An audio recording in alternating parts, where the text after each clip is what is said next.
Welcome to Living Well with MS. This podcast comes to you from Overcoming MS, the world's leading multiple sclerosis healthy lifestyle charity, which helps people live a full and healthy life through the Overcoming MS program. We interview a range of experts and people with multiple sclerosis. Please remember, all opinions expressed are their own. Don't forget to subscribe to Living Well with MS on your favorite podcast platform so you never miss an episode. And now, let's meet our guest. Welcome to the latest episode of the Living Well with MS Coffee Break.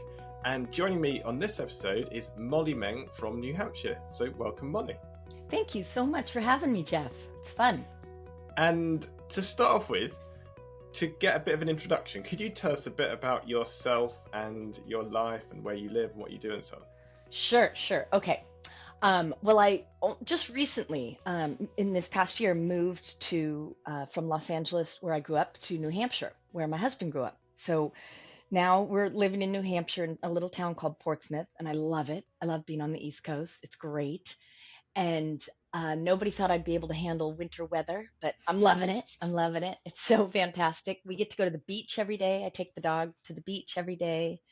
And then I come back and end up in my studio and usually work on either artwork that's going out to somebody or something I just am thinking of. And then what else do I do during my day? I love it. I do a lot of dog walks with my dog. It's a great opportunity to get outside. And we live near something called the Urban Forestry Center. And so we pop over there and do the trails. And so I get to spend a lot of time outdoors, which you'd think in California I would have too, because the weather's so perfect. But here, it's just so calm. It's so calm and it's so deep in nature and so few cars or fewer cars that I feel like I'm in a new world of nature. So it lends itself to a big part of my day, which is awesome. Yeah, they do. I only spent a few days in LA, but they do like their cars, don't they? Yes, they do. They like they don't like them, but they're in them and on those freeways. And yeah, I spent a lot of time in cars in LA. Yes, because in LA everything is 45 minutes. It doesn't matter if it's 5 miles; it's still 45 minutes. And here everything is 15. Anywhere I want to go, it's 10 to 15 minutes. And so it's been a big change that I love. It's probably been the best thing for my system, which is a big part of why we moved. Mm-hmm. Yeah. And so could you tell us a bit about your MS diagnosis and how you found out about OMS as well? Yeah, definitely. So I think I had a really good, if this can be good, I've really turned the whole MS diagnosis around for myself and have ended up saying it's kind of the best thing that happened to me. But it started with severe pain in my arms, like unbelievable pain. And family and friends all tried to figure out what it was. Oh, it must be tennis elbow. It must be overuse from your computer or your phone, texting. And so my husband was having shoulder surgery and he was going to go to PT. And he said, why don't you come to PT? Before that even, that severe pain in my arms grew into a total loss of strength in my left arm. Like I couldn't pick up a cup, I couldn't grab things, I couldn't hold a spoon, or just total loss of strength. And I thought that was strange, but I also thought, well, I do text and use the computer a lot. So I went to PT and I told my PT at the time how I was having this pain in my arms and maybe he could give me exercises that would help me work it out. So he did. He gave me a few exercises. And when I came back and I said, not only is the pain worse in my left arm where it started, but now it's so severe in my right arm. And I have this terrible, terrible squeeze around my chest, which I now know to be called the MS hug. But at the time, I just thought, why can't I get a breath? Why can't I move the way I used to? I was quite active before. And I think at about the third session with my PT, Kevin, he said to me, Molly, I'm going to have you go to a neurologist. And I thought, what in the world would I go to a neurologist for? He said, I don't think this is a physical therapy issue. I think it might have something to do with your nervous system. I was like, oh, that's crazy, but okay, if you say so. I really liked him. And so I went and I had an MRI, and I went to this really, really young doctor, and this young girl, and she sat me down after the MRI, and she said, you have something called multiple sclerosis. I thought she was saying I have scoliosis. And I was like, I don't think I do. I just don't, my back doesn't bother me. I had no idea what MS was, none. And so she gave me the diagnosis and talked about what was happening. She said it's extremely active. Um, the flaming in your brain is like it's extremely active right now, and you really should get this done, and we should figure out the drugs you're going to go on, and she just filled me with all this information, all this what sounded like terrible news. And I left her office and I had a little studio in downtown Los Angeles, and I collect old books and dictionaries. And I looked up in like a 1920 medical dictionary what multiple sclerosis was. And it essentially said, good luck, Sally. You're a dead man. I thought, oh my gosh, what am I going to do? And I couldn't believe that really dropped my attitude. I just thought, I'm dead. I'm not going to be able to walk in a couple weeks. I'm just going to turn into this, total person I wasn't ever in my life. So I came home and I said to my husband I almost said my husband at the time, but he's still my husband, Ryan. I came home and said to him, so I was diagnosed with MS and I just read about it and it's not good. It's really, really bad. So I don't want to talk about it or think about it or even discuss it for 1 week. And I said, just don't, let's just not talk about anything for 1 week. I just want to eat ice cream and and I didn't know food had anything to do with it. No, at that point, no idea. And then 1 week later, I crawled out into real life again and was like, okay. And I ended up turning to my family and friends and saying, find me everyone you've ever met or ever spoken to that has MS. And they did. And they turned around and said, oh, you should call this woman and you should call this woman. And I have a friend that was diagnosed 10 years ago. And my friend's mom was diagnosed 12 years ago. And so I started making calls. And it was actually the first woman I spoke to who recommended OMS. And she said, I don't follow it, but I think it's a great resource. And I said, oh, okay, I'll take a look into it. And I did. I got online and was like, what is this? And thank goodness, because it was the direction I wanted to go. I didn't want to do the drugs. And but I probably would have. I probably would have if I hadn't found OMS. I probably would have just said, all right, tell me what to do. And OMS gave me this template to be able to say, I don't need someone else to tell me what to do. I mean, OMS is telling me what I can do, I guess is how I felt. I just thought that blew my mind that there was this path to take, because I did in the very beginning, this doctor said to me, you're going to have to go in and get steroids to calm the inflammation down. And I'd only ever heard about steroids, and I thought, ugh, I don't want to do that. I don't want to do that. And for about a week, I kept saying, I don't think I'm going to do that. And she finally said, I really highly suggest you go get these steroids. So I did. It was 3 days in a row of this infusion of 1,000 milligrams a day or 1,000 IUs a day. And that was a Wednesday, Thursday, Friday. And by that Monday, I couldn't breathe. I couldn't catch a breath, and I couldn't calm my heart rate. And I went into the emergency room and said, I think I'm having a heart attack.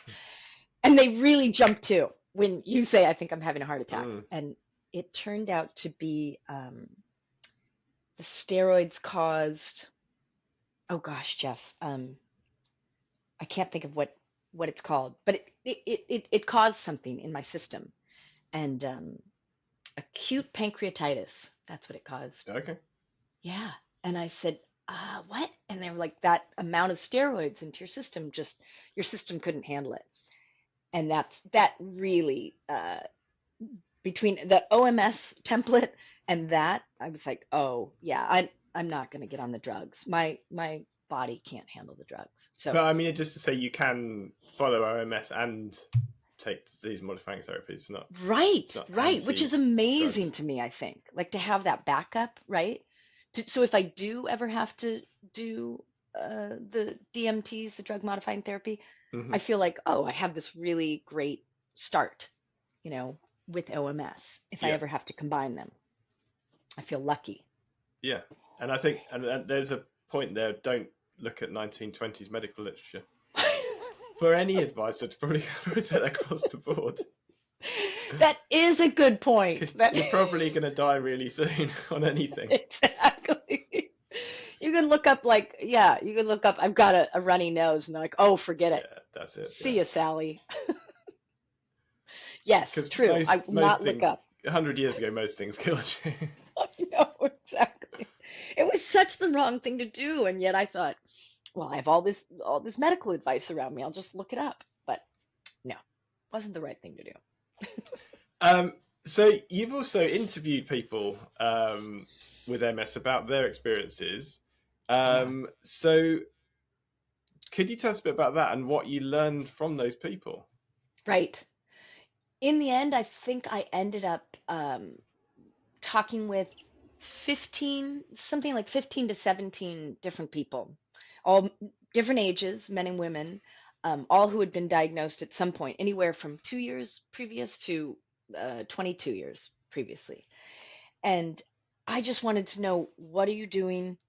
What works for you? What doesn't work for you? What's been an issue? What could I potentially expect? And it's been fascinating because many of the people do DMTs.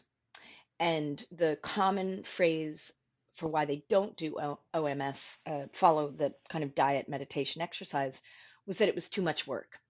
So I was a little bit nervous because I'm not fantastic at applying and applying myself to things and sticking with things. And I thought, oh gosh, maybe this is going to be a lot. But for the two, I'd say there were two people I spoke to out of all those people that did change their diet and live by diet. They were big proponents of it and said, I've found that if I stick with this diet, and I've gone off it, and so I've had the downfalls of it, but I've found that if I stick with this diet, everything stays copacetic, everything stays on a certain level. Um, it's interesting. People didn't tend to bring up stress as a big issue, but I've found for me that that's been my biggest issue. If I'm stressed, almost immediately I feel it in the same places it began, Yeah, I'm the same. kind of. I can sense Yeah, stress yeah, physically. I can physically feel that I'm getting stressed. right. Me too, which I never noticed before in my life. No. I'm just shocked. And so in that sense, I think it's a good, I also kind of say, thanks MS, because it's like, I think I was stressed for a lot of things and I never realized it. And now, uh, I can feel it. Oh no, it's coming. It's coming. Mm. I can feel it. Um, so yeah, so it was interesting. There's one guy I spoke to who's actually on the board here at Brigham and Young, uh, yeah, at the hospital here in Boston. And he could tell me how they were working on these different MS drugs going forward, and that was a really interesting conversation. Um, he too was like, I can't follow a diet because he said I love cheeseburgers. And I was like, cool, I get it, man. Sure. Um, I was such a dairy hound, Geoff. Like dairy, I was not only raised on dairy, but dairy, if you ask me one thing that I love having in my life, it was dairy. Cream. Didn't even have to be ice cream, like just cream, milk, butter. Hmm. I loved dairy so much, that I thought, how will I ever give it up? But the moment I read the OMS website, I walked into my kitchen and was like, I just emptied out my And I fridge. think you just get used to things as well, because Totally. I don't fancy. And I was the same. I had a Mm-mm. lot of dairy. Now I Mm. don't want it at all. The idea doesn't appeal to me at all. Same, same, not at all. And in fact, my family eats a lot of dairy, and when I went home this past summer, I tried a little bite of cheese and I tried a little bit of butter. I thought, is this gonna, get me? Am I gonna love it? No, no, I don't miss it at all. It's weird. Yeah. It's weird. Fantastic, but weird. But I Yeah. think you do. You get accustomed to what you're used to, because they've done in this country. They've started to reduce sugar in drinks Oh, that's and a lot of things. And but over time, people just get used to it. And they said great. if you taste like soda from when you were a kid, Mm-hmm. and that you thought it's the same, but it isn't. They've just changed it slowly over time. And they That's said, so and it cool. tastes amazingly sweet, or things that are amazingly salty, because Yes, they've reduced the salt and reduced the sugar for health reasons. Because they did right. it gradually, no one really noticed. But you go back to try something from the 1980s, it's like, You're like, whoa. whoa. Yeah, exactly. Exactly. Yeah. Um, I was to just finish that thought about talking to people who had OMS. What it ended up doing was also giving me a lot of confidence, feeling I mean, I'm comfortable talking to people anyway, but it gave me a lot of confidence to kind of, when I met someone, um, be the point person. So, like, there was a young girl I met at the grocery store, who actually was checking out my groceries, and she said, "Oh, you're getting such interesting items. Like, I've never tasted these hemp seeds, or I've never, what's nutritional yeast for, and all these things." And so I was talking to her, and I said, "Well, and I'm really open about it. I'm really comfortable saying, well, I have MS, or I was diagnosed with MS, I prefer to say." And she said, "I was too. I was too when I was 22 years old." And so she still lives with her family, and she was very young in her 20s, and her family kind of poo-pooed the whole diagnosis. Of course you can eat um, that cream cheese. Of course you can have that milk in your cereal. Of course you can. And so she struggles with it a lot. And so when I lived in California and I'd see her almost every week, I ended up getting her phone number and calling her and taking her out to coffee and saying, "Hey, listen, I'm just going to give you a couple recipes. They're really simple, and just have your grandma try this, or you bake it for your grandma and see, and that's felt really good. And since those days, I've probably had half a dozen people call me and say, "Hey, my wife was diagnosed. My girlfriend's sister was diagnosed. My daughter's friend. Can they talk to you? Can they call you? Can they email?" And I absolutely, I love it. I love talking about it. I hope my excitement for the food change. Um, I hope that comes across. I hope that comes across because and makes a difference for them, because I love being able to say there's this entire website that's so deep. This OMS website has so many layers. Like, just spend a whole day going into it. There's an exercise page, there's a meditation page. There's so much there. So I kind of hope that what I learned from those people and what I learned from the website, I'm able to pass on to others and hopefully help other people, or at least give some direction, which is what I needed at the time. Yeah, and it is more work to cook, but it's cooking proper food. It's not just what the ingredients are. It's also the fact that we're trying to make proper whole food, and I think we've got Exactly. into the certainly in the States and the UK, less so in some countries, but we just expect to be able to buy something from the Yeah. supermarket, which we then either put in a microwave or put in the oven and then take it out and then eat it Yeah. without doing any cooking at all. It's like Yeah. zero cooking. It's just like, but that's not really proper food, is it? I know. I And you know. look at the sell by date as well, and it's like, okay, this thing keeps for 3 weeks without going off it. What is in that, right? Yeah. It's so true. It's changed my excitement for food. Like, I thought I was a foodie before. I thought I did love food, but now I just I love I wake up in the morning and I think, what kind of flavors do I want to put together? Like, do I want a salty and sweet, or as my brother calls it, spicy, a sweet and spicy, and what can I use to get to that flavor? That's what I think is also fascinating. Can I use dates? Can I actually use a little tahini and dill, and that'll do it? Or I love it. I now cook and make things as a relaxing concept, which I can't believe I've turned into that person. And I believe when you moved, so you mentioned you moved from LA to the East Coast, and that when you moved, you found an old grocery list. So, oh my gosh, how yes! you adapted that to the diet pillar? Oh my gosh. So when we moved, we didn't have the wherewithal to pare down too much. So we just brought everything. And I was flipping through a notebook and out falls this little piece of paper. And on my very last grocery list before I was diagnosed, on it was milk, cream cheese, sour cream, butter, and half. That was all that was on it. And I was like, oh, Molly. And half and half is that's milk, basically. So, yeah. Right. Half and half is cream and milk. So it's half cream, half milk, just the thickest thing you can get. And it just cracked me up because, of course, now my grocery list, well, now I don't actually even usually make a grocery list because I'm aware of what I go right to the green section. I go right to the veggie section. And I'd say the only pre-packaged foods I get now, well, I do buy oat milk. When I don't have all the energy to make my own milk, I'll buy oat milk or macadamia milk, and then I might buy spices. And there's one cracker that I can't think of. Oh, isn't that awful? I can't think of the name of it. Flackers or something. It's nothing. It's just yeast and water and rye. Yeah. That's it. And I'm like, okay, and those. So yeah, so I it's interesting because you won't find any of those things in my house now. You won't find any dairy. There's no butter. I don't ever have anything, quote, on hand that's from that old diet ever.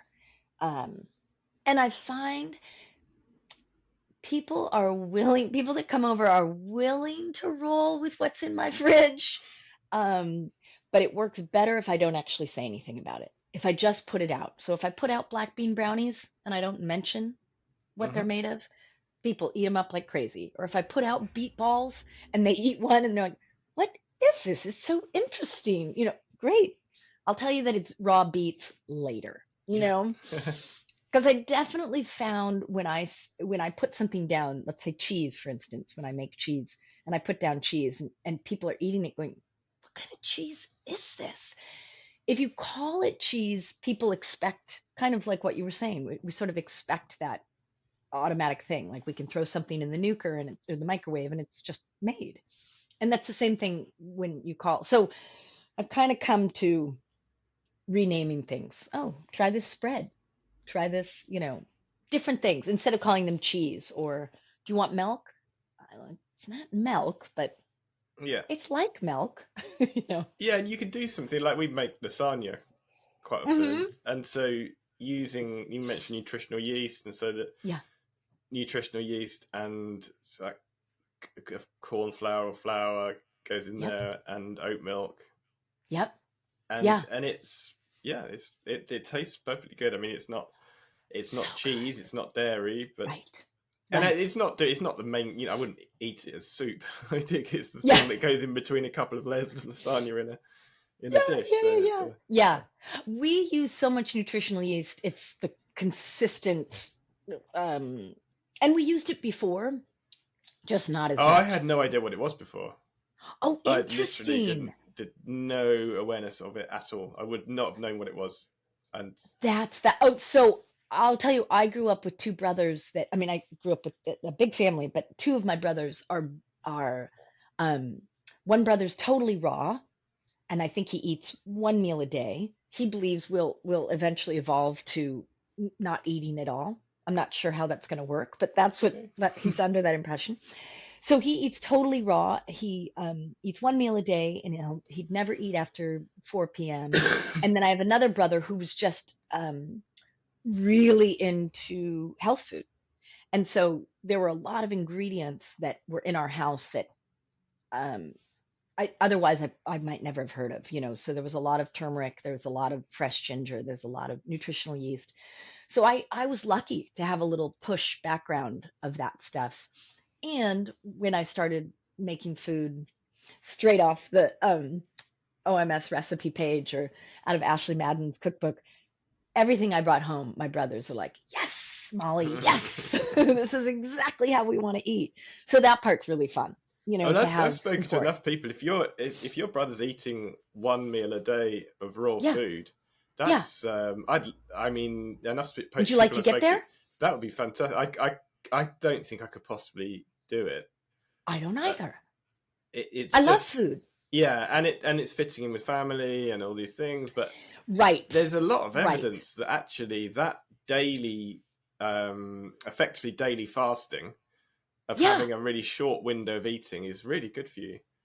interesting. Well, he is in better shape than any one of us, you know, really, really, really. And he never has stomach issues and he never has, you know, aches and pains in the same way that, you know, we might wake up and be like, oh, my fingers feel really fat or something. And he doesn't have any of that. He doesn't have any pain. And, um, but talk about commitment, right? Yeah. I mean, that's a super commitment and time. Raw food, if you're eating only raw food, especially, it's all day chopping, it's all day peeling. I mean, my brother is in the kitchen for hours and hours and hours doing that. And that is a lot of commitment. And that Hmm. is, yeah, it's just a lot of commitment. But the great thing is he loves flavors, and so he in his mind he might taste something that you're having on your plate, and then he'll be like, how can I figure out that flavor? He's a master at that, which we love. Sauces, dips, all that. He's great. And Yeah. you mentioned about stress. Mm. So um, I believe you used to be a teacher, which is up there with most stressful Yeah. jobs, I believe. Um, Yes. Yeah. and also, you've moved from one side of the states to the other side of the states, which is pretty stressful. So, Right. how do you deal with stress? Yeah. So, I have found the that word we all toss around so much, being mindful, is actually a real thing that you have to apply. And that's what I try to do. So I moving out of Los Angeles was the biggest stress reliever that we could have come up with. And so not having to fight traffic or you know deal with an overcrowded city or have to get from one place to another and have it just take forever, all of that once we moved was such a relief. So I try to start every day. I wake up and I try to, in my head, I'm like thankful. I look out the window. Oh, I'm so thankful I can see those trees. I'm so thankful I can still pet my dog. I'm so thankful I can, and not still like something horrible is coming, but just as a human living in the world, I just sort of, I don't think about the MS part of it at all. Just acknowledge, wow, I'm so lucky I'm waking up in this bed. So I do a bit of that in the morning, not a ton, but and not every day. But if I'm good about it, I do. And then on my dog walk, I don't take a phone. I don't have conversations. Um I try not to distract when I'm doing one thing because I'm a very distracted person. So when I'm in my studio and I'm doing stuff, I can easily get distracted by something else. But on the dog walk, I just find that I'm really, really mindful, and I'm noticing the robins, and I'm noticing the flowers if there are any still at this level of winter, or I'm noticing the snow, and those things just my whole body just tends to lower its adrenaline, and by the time I get home from that walk, um, I don't find a lot of things to be stressed. I just don't get stressed in the same way that I used to. I'm Hmm. not sure why. Maybe it's because, um, as we were kind of covering earlier, when I start to get stressed, I feel it. And it's immediate in my arms and my chest and my body again. And that feeling is such a scary, overwhelming feeling that not having that is key. Like I'm just like, if you want to make it through every day happily and getting things done, you just don't need stress. I've come to learn that stress doesn't push me forward. It doesn't help me. And I think I used to believe that stress was a motivator, and it's just not. That's just not a motivator my body can handle anymore. So yeah, so I find a lot of ways to relax. Yeah, I mean, they I say also don't. it's Yeah, all go about ahead. the fight or flight thing was when we had to Yeah. escape from lions. There aren't that many Hmm. lions around anymore, so it's not It's a required most of really the good time. point, Jeff. That's a really good point. Exactly. Right. Make your lions little. All my lions can be turned into kitties as far as I'm concerned. Um, yeah. Um, yeah, so I just don't have the same amount of stress, or I just don't maybe allow it in quite the same way. So that's helpful. And to change subjects a little bit, Yeah. what is your "You Are Not Alone in This" series? Oh, right. So I started this uh, I started it maybe in 2017, 2018, somewhere in there.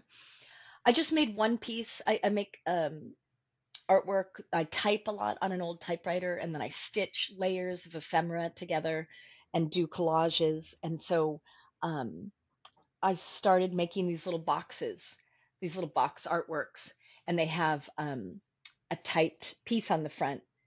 I was listening to a song, and they sing a line that says, "You are not alone in this." And the way they sang it, I just thought, oh man, that's really it just hit me. And so I kind of started it, I sort of started it, made it for myself. I was like, oh, okay, I just need a message. I'm really I have a lot of all over my studio, I have a lot of quotes, a lot of things reminding me. I have quotes tattooed on my body. I have a lot of things like it's okay, it's gonna be okay. And so I put up on Instagram the "You Are Not Alone in This" piece, and immediately people were like, "I need that. I need that piece of artwork." And so I started making more and more of them, and I decided, you know what, I'm going to make 100 of these, and they're made with this collage, and most of them, I think there's only maybe 10 of them that don't, but most of them have a stamp, a vintage stamp somewhere on them. And so, because most people buy them for someone else to say, like, I know you're going through something, but I want you to know you're not alone in this. And I think having that daily reminder, almost like a stone, like an anchor right in front of you, helps. And so I've had, I think I've probably, there's probably 50 or so of them out there now, and there will eventually be 100. Um, but they're all over the world. People have bought them, and or I've sent them, or people have sent them to their friends all over the world. And even after people have given them as gifts or bought them for themselves, I hear from them saying, you know what, I keep it on my shelf and I look at this, and every time I look up at that little typed note, "You are not alone in this," just gives me a sense of relief. Like I feel it. I feel it. I feel that there's someone out there thinking of me, or knowing that I could call someone. It's such a simple, simple phrase, and I know it's really overused a lot. You know, people tend to throw it around, but I feel with each piece I make, I'm infusing that energy, and I think the people that get into it and the people that send it to other people, it's so infused. This little square box is so infused with so much energy that the message is really meaningful. It's held and it's passed on, and yeah. That So that that it fact is given as a gift means someone's telling you that they're with Yeah. you, aren't they? It's not, Yeah. you're not just reading it, Yeah. you're actually receiving it, and like Right. Right. And even it's more than a card, which is also fantastic, but it's this physical piece, this physical box that has all this paper and all these layers and this stitching. Yeah, it really and I have one sitting on my desk and I look at it and I think that's right. I know I'm not alone in this, which is something, it is kind of a feeling I had when I got the diagnosis. The first and foremost sentence out of her mouth. This is what you have. This is what, and this is how bad it's going to get, and this is where it's going to go, and this is what it's going to do. And I thought, oh, this just can't be. I can't be the only one feeling this. I can't.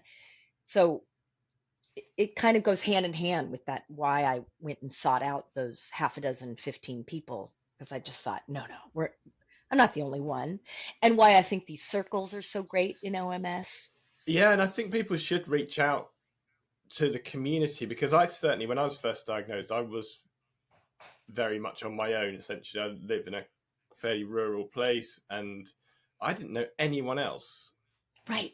And even, it was before the OMS circles had started, and eventually I met one person who was living at the other side of my county, and there was like, okay, there's someone else, and then it started to grow, and then you start to it before circles there was still like groups, and we started to get, Yeah. there was like a sort of message board, and now there's lots of people I know, so it's so right. much easier, because there's people, okay, I can speak to people who are going through the same thing as me, who are doing the same thing as me. But Mhm. yeah, I would definitely say, encourage people to get out, even if it's virtual, even if it's online or whatever, just to Absolutely. communicate with people, because otherwise you could Absolutely. feel alone.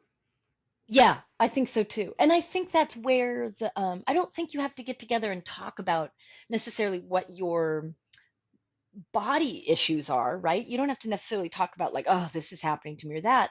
It doesn't have to be all about that. It can be about, like, I know for in the Massachusetts circle that I'm now part of, at Christmas time, they said, here's some great OMS cookie recipes, right? And you're like, oh, this exists, cookies in this world. I can do this, because I think at the beginning you think this strict diet, there's no way I'm never going to be able to do this, and then you find out, oh no, this is actually fun. This is actually a cool way to approach this, and I think that's great. I do too. I would say I recommend talking to as many people as possible and putting it out there. And did you put it out there with your social media followings on Instagram and stuff? Did you go publicly telling everyone you had Yeah, MS? so what I did do the most of was I started doing little reels and short videos and talks about the way I eat now, and putting out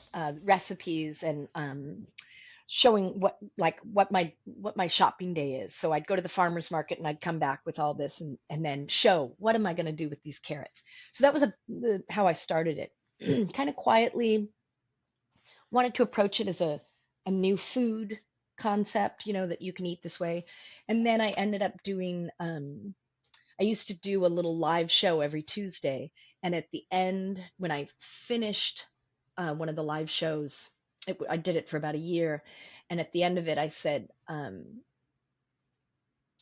I want everyone to kind of think about something that you think is maybe the worst thing that happened to you this past year. Just like the worst thing that happened, and how you could potentially, possibly look at it from a different angle and think of it as, it's actually the best thing that happened to me. Turns out the worst thing was the best thing that happened to me. And I said to, the recording and all the people that were watching, for me, it was being diagnosed with MS. I thought it was the worst thing that could have possibly happened to me. And it's turned out to be one of the best things that's ever happened to me. So, in that sense, yes. And I think after this conversation, and having had more people contact me, I'm more open about it now, and will continue to be more and more open about it. Not that I was trying to hide it in any way, shape, or form. I just thought, does it have anything to do with other people? But in fact, people that follow me on social media are like, oh, no way. I didn't know that. That's fascinating. I have this, or so I think it will only get larger for me. I think my talking about it and being out there with it will only become um, a bigger part of what I do, Hmm. for sure. And Yeah. so you mentioned about being an artist, Yeah. and I believe that you've prepared a demonstration for us today. Yeah. How am I going to do that with you? Let's see. Well, you know what? Well, we'll talk about it really in basic forms. Um, so with collage, and a lot of people do collage, which I think is awesome nowadays, especially. And everybody has kind of a different attempt at collage. I think prompts are a really great way to start because you collage, like with anybody, you start with a blank page and you're like, what in the world am I going to put on there? I don't have any thoughts in my head. I don't have anything that I want to put down on the page. So I just wanted to introduce a little quick prompt, which is the idea that you focus on one color. And in that focus, you create a collage that you didn't know was there before because you're just focused on one color. And I often say, pick a color that you love, or more interesting, pick a color that you can't stand, that you think you just hate, and work from that angle. And then the other part of that, because I've had people say, you know what, when they finish, I really hate the color green. So that's what I did my collage in, the color green. And I love it. Turns out I love it. So it's not that I'm trying to get you to love a color you don't already like, but I think it's interesting when we force ourselves to use a color that we say we don't like. Kind of maybe like food, like, oh, I don't like carrots. And then you're like, but try my carrot cake, which I made with blah, blah, blah, blah, blah. I do like carrot cake. Although So that's one thing. Brussels sprouts for me. I Exactly. can't stand Do you Brussels not like sprouts. Brussels sprouts, Geoff? No. Oh no, I Wait, don't. still you don't like No. Brussels sprouts? The problem I have, so while you're Yeah, doing that, please. is that you can spend a lot of time getting Brussels sprouts, peeling all the leaves off the outside, cutting crosses into them, Yes. Yes. cooking them, and then only for a very precise amount of time, and then blanching them in cold water, and then adding in loads of other stuff that you actually like the flavour of already anyway, like chestnuts and things like this. And then you can kind of eventually, after a huge amount of effort, for me, can make them just about passable. And it's like, but I spent hours doing that, and I just don't like. But my wife loves them, and I think it's just Oh, a I different. love that. It's just different taste, isn't it? And it's like, Yes.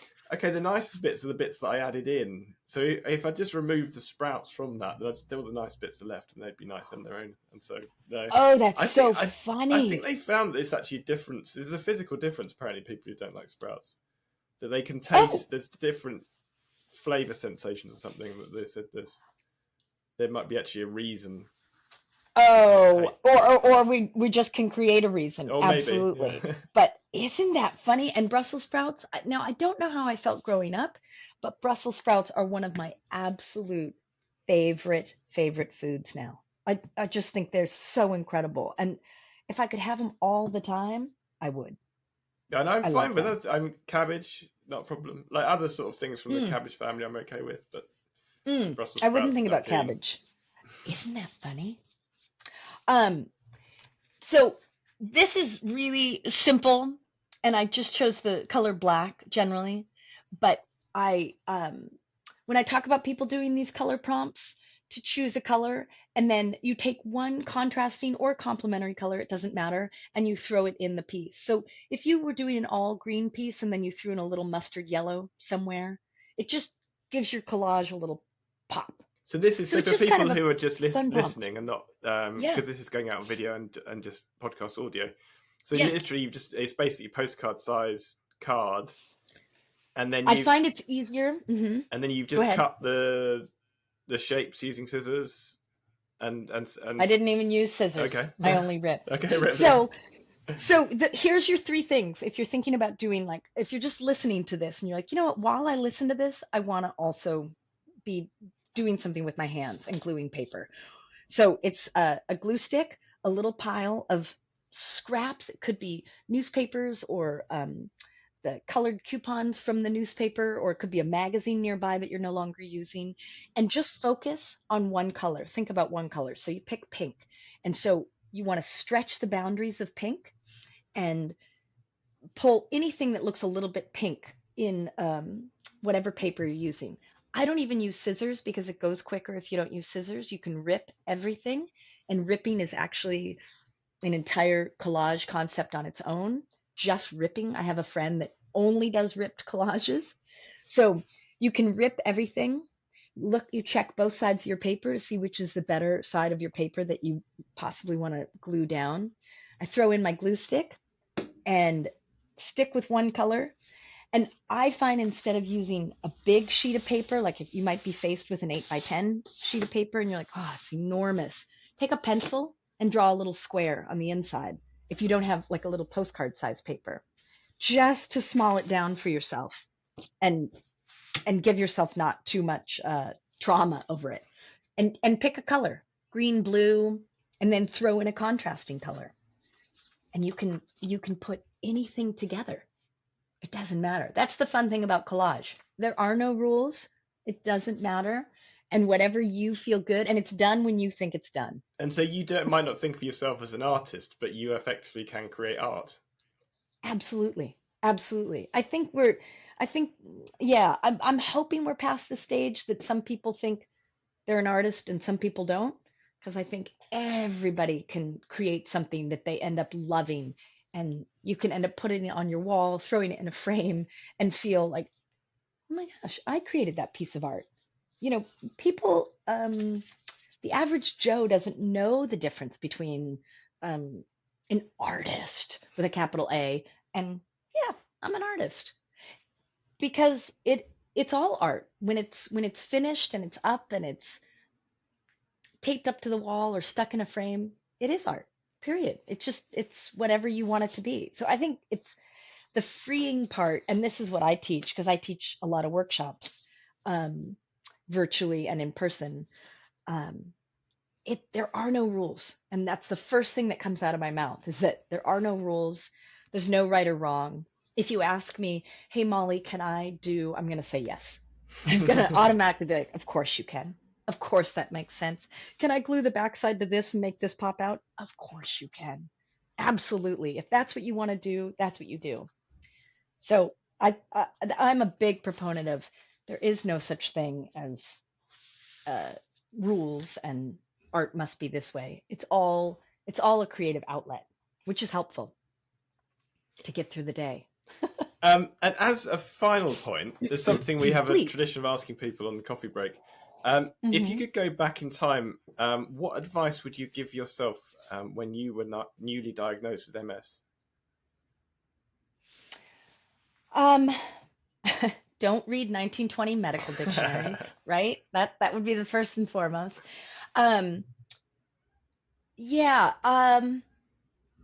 Take your time. Don't feel you have to have all the answers the night you get home from diagnosis. Take your time. Look at all the outlets. I think I felt a little frantic that I had done so much damage to myself to get to this point. I really took it on that I caused this, and I did this to myself, kind of thing. And if I could go back, that's one statement I think I would take away and be like, hey, things happen, and there's a lot, there's a lot of reasons this happened. And it didn't happen to you, as it turns out, it happened for you, which are all really seemingly Pollyanna attitudes. If you can't do it for yourself, find a Pollyanna around you and allow them to be like, hey, this is doable. You can live with this, and you can live positively with this, and it's not the end of your life. I think that's the big thing. And I caught on to that pretty quick, but that first day, I don't know. Maybe I couldn't have heard it that first day. If somebody had been like, dude, it's okay. But that's who I would like to be for someone else. is be that really like, hey, this is doable. This is, this is manageable. So yeah, I think that would be the first thing I'd say is just the diagnosis. This is manageable. Everything's manageable. This is manageable too. Okay, and with that, I'd like to thank you very much for joining us, Molly Meng. Thanks, Geoff. Thanks. It was really fun talking to you. I appreciate it. Thank you.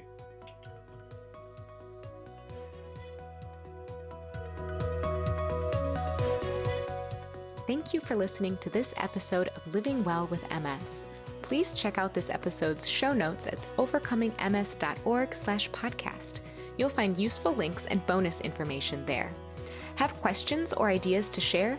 Email us at podcast@overcomingms.org, or you can reach out to Geoff on Twitter @JeoffAlex. We'd love to hear from you.